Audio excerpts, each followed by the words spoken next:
I used to think certain things about myself were unchangeable, set in stone like the paths we'd carve into the woods behind my childhood home. But standing on the edge of this lakeside cabin deck, beer in hand, watching the sun drip into the water like spilled paint, I couldn't ignore the quiet shift happening inside me. Something was different. Maybe it had been for a while.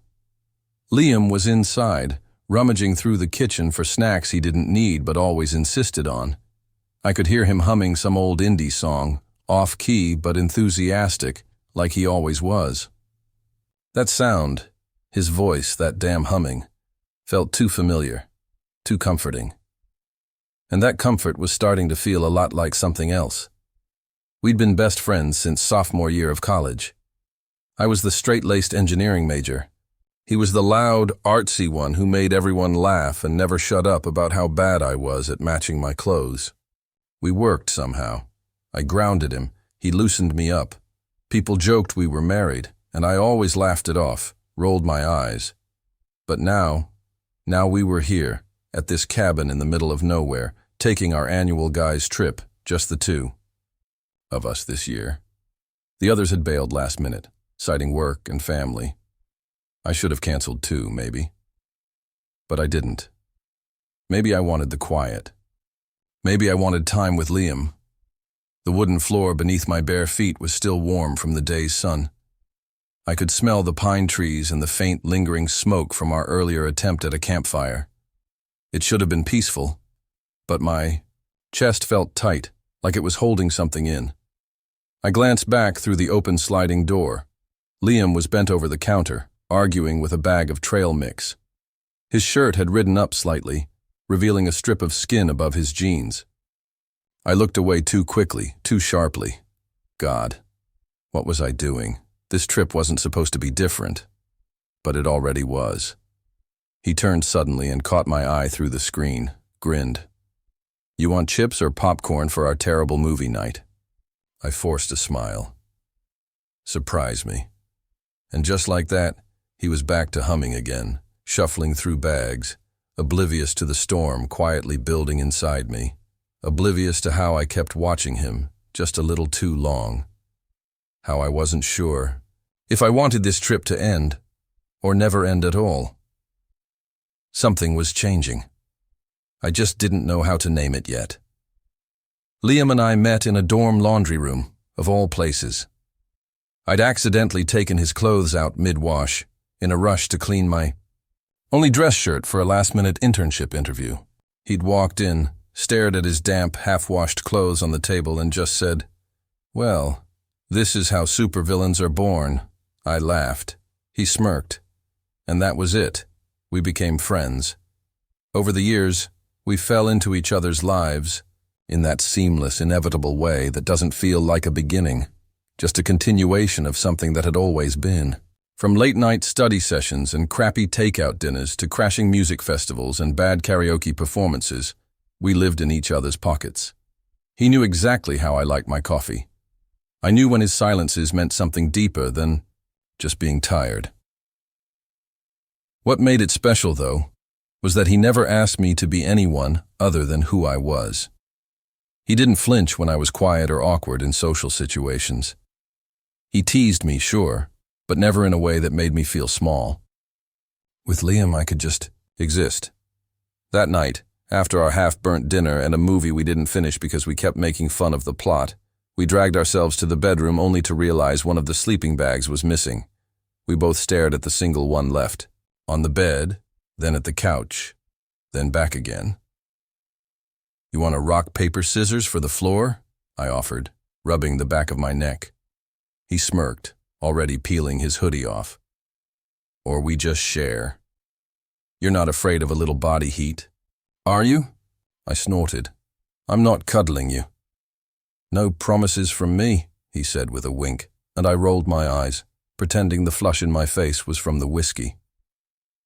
The sleeping bag was wider than I remembered, but still not wide enough for two grown men to avoid brushing against each other. I lay stiffly, facing the wall, hyper-aware of his presence behind me, his steady breathing, the rustle of fabric when he adjusted, the occasional exhale that tickled the back of my neck. "You still awake?" he whispered after a while. "Yeah. Remember? When we got stuck on that hike and thought we saw a bear, but it was just a fat raccoon?" I laughed quietly. "You screamed. You ran. You screamed louder." He chuckled, and I felt it, his breath, warm against my shoulder. "I like this," he said suddenly. "Just us." My heart skipped. Yeah, me too. We fell into a familiar quiet after that, but something lingered, something unsaid. I couldn't sleep, not because of the space or the heat, but because I was suddenly aware of every inch between us, and the way I wanted it gone. At some point, his hand brushed against mine beneath the fabric, a soft touch, maybe accidental, maybe not. But I didn't move away. Earlier that evening, we'd watched the sunset from the dock, our shoulders just barely touching as we sat side by side, legs dangling over the edge. He'd leaned his head on mine for a moment, just a second, said he was cold. But he hadn't moved right away. It was those little things, moments that didn't mean anything on the surface but carried weight if I let myself feel them. His hand on my back when I laughed too hard. The way his eyes held mine a second too long when I said something stupid and self-deprecating. How he always touched my wrist or my arm when he wanted my attention, even when words would have done just fine. I kept telling myself I was imagining it, that I was tired, a little drunk, and projecting something that wasn't there. But lying beside him now, with barely a breath between our hands, I wasn't so sure. Maybe I didn't want it to be my imagination anymore. It started raining sometime. Around 2 a.m., not the gentle kind either. This was a full-on summer storm, thunder cracking like the sky was breaking open. I woke to the sound of rain hammering the roof and the flash of lightning leaking through the thin cabin curtains. Beside me, Liam stirred, groaning softly as he pulled the edge of the sleeping bag tighter around himself. Then the power went out. Loud pop, and everything was swallowed in thick, suffocating dark. I sat up, heart thudding, my phone lighting up as I fumbled for it. Dead signal, of course. No Wi-Fi either. Cabin in the woods charm, I'd told myself. Peace, I said. Nature. Liam's voice, rough with sleep, cut through the black. What happened? Power's out. He groaned again and rolled onto his back. Perfect. We're officially one horror cliché away from being ghost murdered. Despite the circumstances, I chuckled. At least you'll die fabulously. He bumped my shoulder in the dark. Damn right. A gust of wind rattled the windows hard enough to make me flinch. Liam must have felt it too because he shifted closer, our bodies brushing in the cramped sleeping bag. I tried not to tense, but the contact lit up every nerve in me like a struck match. We didn't move apart. The storm didn't let up. After 20 minutes, we'd given up trying to fall back asleep. I sat upright against the headboard, Liam beside me, both of us wrapped in the sleeping bag like it was some lifeline. The silence between thunderclaps felt heavier now, thick with something I couldn't name, something that sat in the space between his knee touching mine and the quiet exhales that ghosted the side of my neck. "You all right?" he asked softly. Nodded, even though he couldn't see me. "Yeah, just awake." He sighed. "Me too. I hate storms like this." There was a long pause before he added, "Used to crawl into my brother's bed when I was a kid. He'd let me sleep there. Didn't even tease me, not then anyway. You can crawl into mine if you want," I said before I could stop myself. I meant it as a joke, mostly. Liam laughed, but it was softer than usual, almost thoughtful. "Kinda already did." I smiled into the dark. "Fair enough." Another crack of thunder made him jump slightly, his hand finding my forearm, gripping it for half a second before letting go. But even after he did, I could still feel the echo of it, his warmth lingering in my skin. "I know this is gonna sound stupid," he said quietly. "But this trip, I've been looking forward to it. More than I expected, even when everyone else bailed. Yeah, he nodded. It's just different when it's the two of us. I swallowed. My mouth had gone dry. Yeah, it is. He leaned his head against my shoulder, like it was the most natural thing in the world. My pulse roared in my ears. I didn't move, couldn't. My entire body was buzzing like one wrong. Shift would crack something wide open, his voice barely above a whisper. You ever think about that? I turned slightly. Think about what?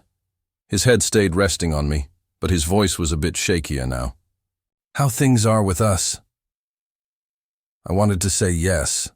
I wanted to say all the time. But fear clenched around my chest like a vice. You mean, different how? He didn't answer right away. The silence stretched, filled only by the sound of rain, pelting the roof and wind hissing through the trees. I could feel his breath on my collarbone.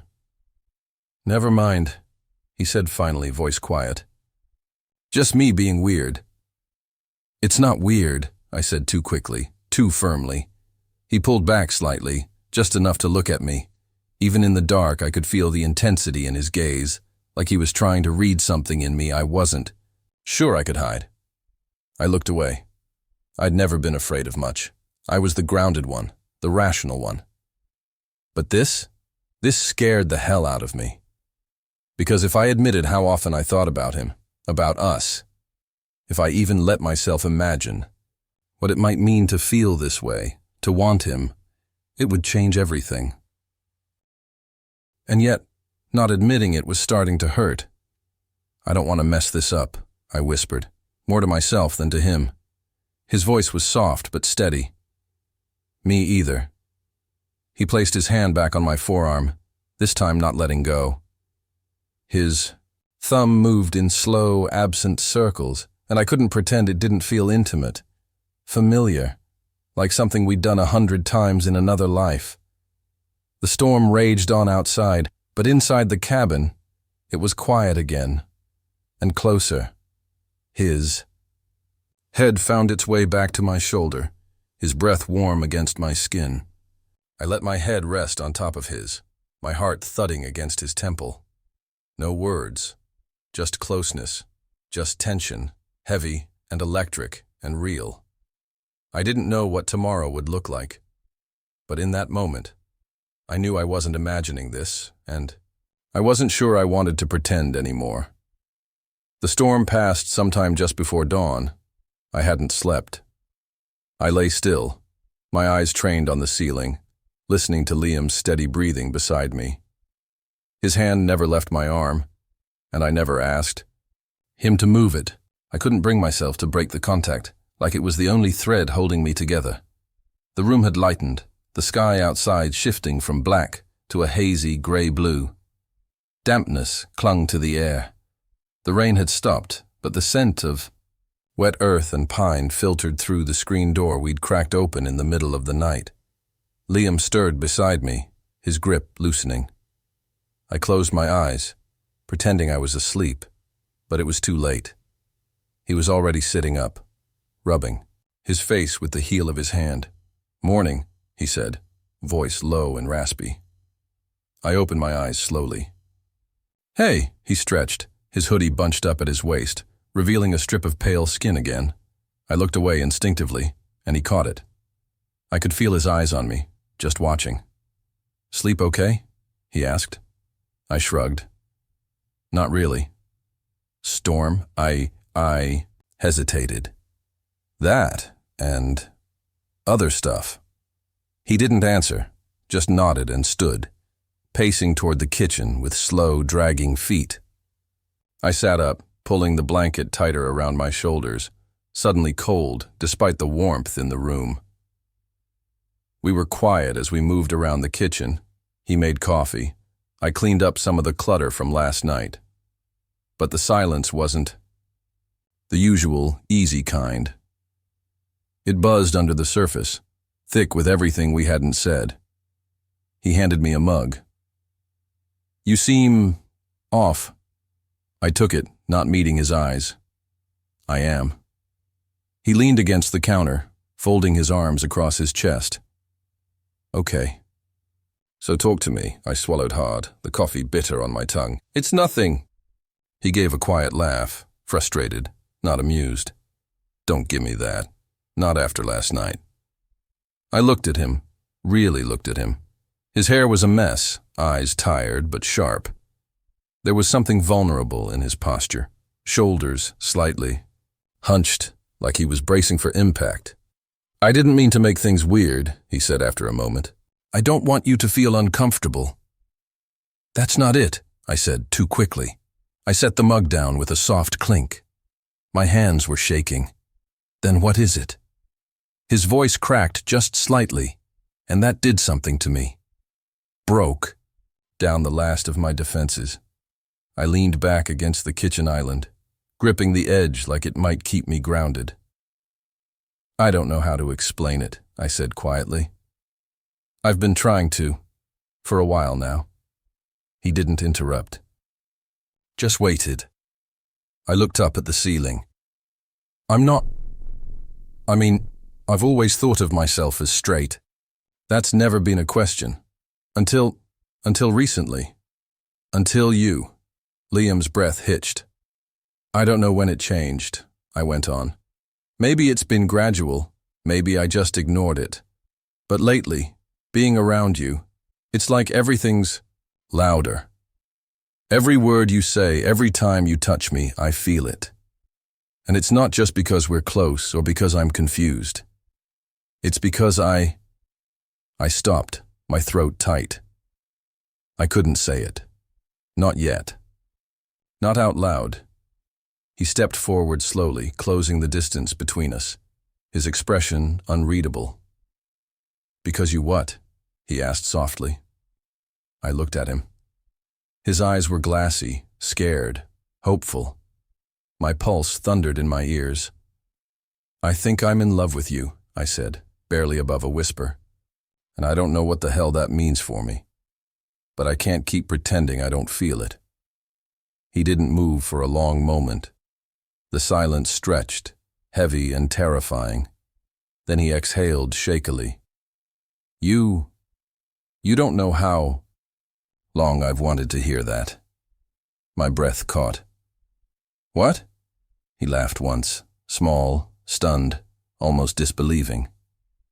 I've been in love with you for years, and I buried it so deep because I didn't want to lose you. Because I thought you'd never feel the same. I told myself friendship was enough.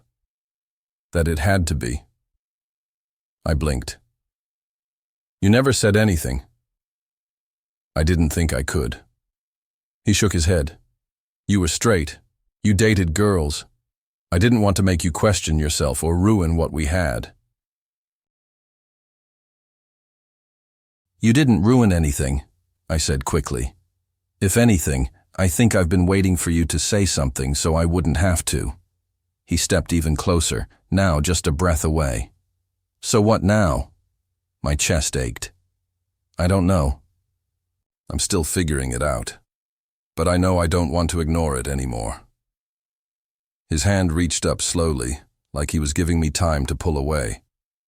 He touched the side of my face, barely a brush of his fingers against my cheek. My skin burned, under his touch, and I leaned into it without thinking. You don't have to know everything yet, he whispered. We don't have to rush this. I just know I don't want to lose you. You won't, he said firmly. Not now. I let out a shaky breath. I'm scared. I am too, he said. But I'd rather be scared with you than keep pretending this isn't real. And then, finally, he kissed me. It wasn't rushed. It wasn't dramatic. It was slow, almost tentative, like a question being asked with the soft press of his lips against mine. I froze for a heartbeat, the world narrowing to the warmth of his mouth, the way his hand curled around the back of my neck like he'd been waiting forever to do it. Then I kissed him back. My hands found his waist, and he leaned into me, our foreheads touching when we finally broke apart. We both laughed, quiet, breathless, disbelieving. "That just happened," I said, unable to stop smiling. "Yeah," he murmured, brushing his thumb across my cheek. "It did." We stood there, forehead to forehead, hearts racing. "I don't have all the answers," I said, "but I want to figure it out, with you." He nodded, eyes shining. "We will." Outside, the sky was finally clearing.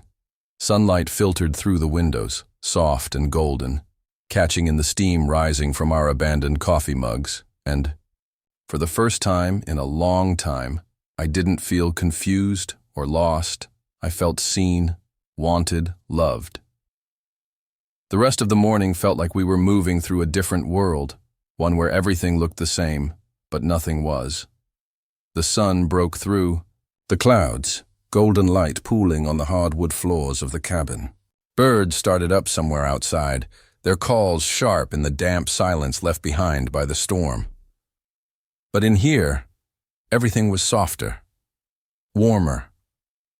Liam and I moved around each other in a way that felt brand new. Like we were learning how to be close, all over again, only now. We didn't have to pretend the touches were accidental. He brushed past me in the kitchen, his fingers skimming the small of my back. I passed him a mug, our hands grazing, and neither of us pulled away. It was subtle, natural, but I felt it everywhere. He was sitting on the couch now, one leg pulled up under him, a blanket tossed over his lap.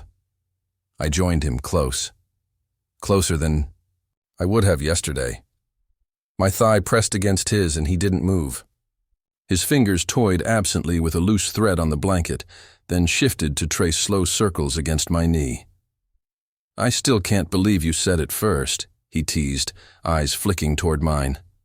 I huffed a laugh, nudging him with my shoulder. "Only because you made it impossible not to." "Impossible, huh?" He smirked. "Guess I've still got it." "Cocky," I muttered, but I couldn't stop smiling. There was a beat of quiet between us, and then he asked, softer, "So, what happens now?" I looked at him. He was nervous. I could see it in the way his eyes darted from mine to the window and back, like he was bracing for the part where reality stepped in and ruined everything. "I don't know exactly," I admitted, "but I want to figure it out, slowly, together." He nodded, his shoulders relaxing slightly. "You sure?" "I'm not saying I've got it all figured out. I don't. I've never done this before. But what I felt last night, what I feel now, it's real. That's enough for me." He smiled then, not the teasing, cocky grin he wore like armor. This one was smaller, softer, honest. "Okay," he said. "Together sounds good." We sat in that silence for a little while, not because we didn't have things to say, but because we didn't need to rush it. I leaned into him, resting my head against his shoulder. He shifted so I could fit there more comfortably, his hand sliding into mine like it belonged there. "You know," he murmured after a while, "we're going to confuse the hell out of everyone back home." I laughed. "You think?" He glanced at me with a glint in his eye. "I'm just saying, when we show up holding hands, your sister's going to lose her mind." "Oh God, don't even bring her into this yet," I groaned, burying my face in his shoulder. He chuckled. "We don't have to tell anyone right away. This, what we have, it's ours. We don't owe anyone an explanation until we're ready." "Yeah," I said. "Exactly." The fire had gone cold, but I didn't care. I had never felt warmer.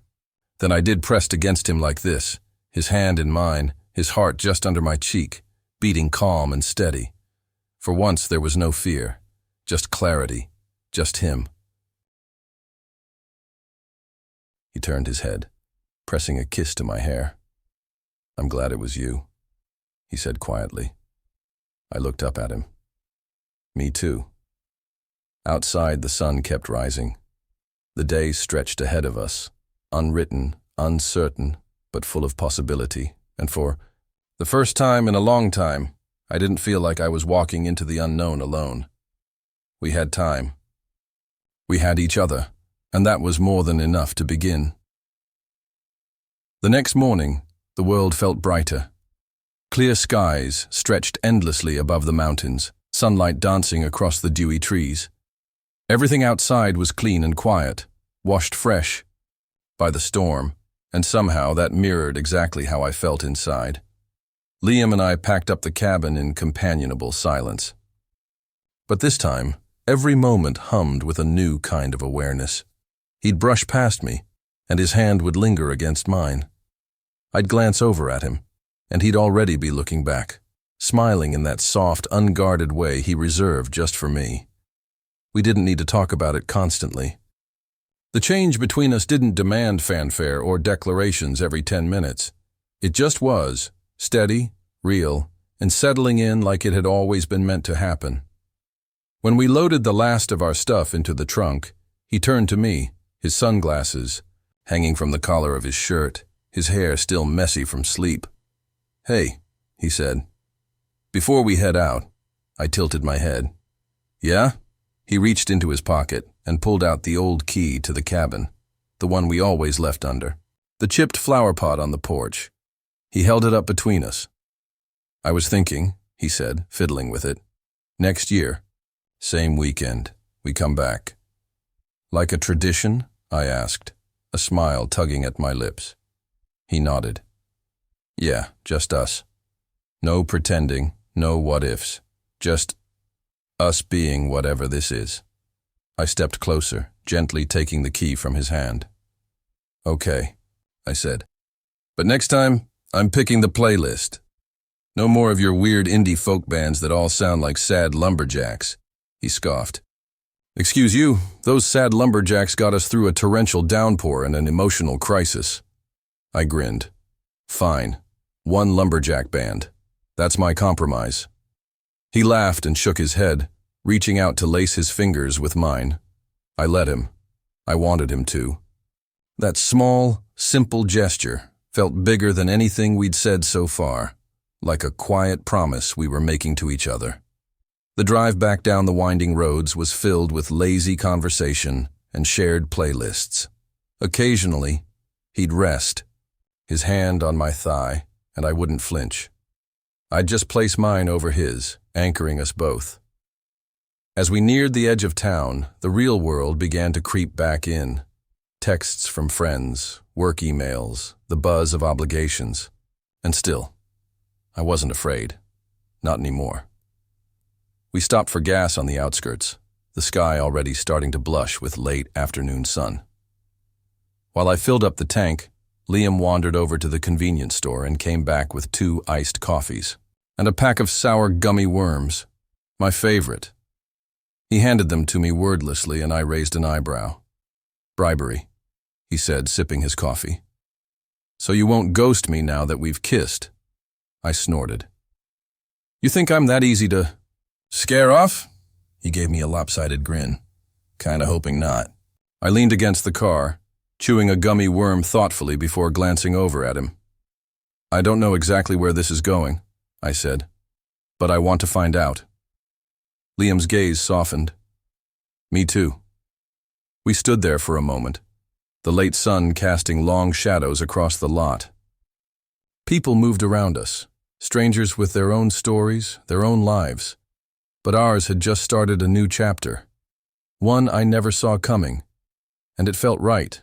Not perfect, not simple, but real. As we got back into the car, Liam reached over and slid his fingers between mine again, resting our joined hands on the center console like it was the most natural thing in the world. I glanced at him, smiling.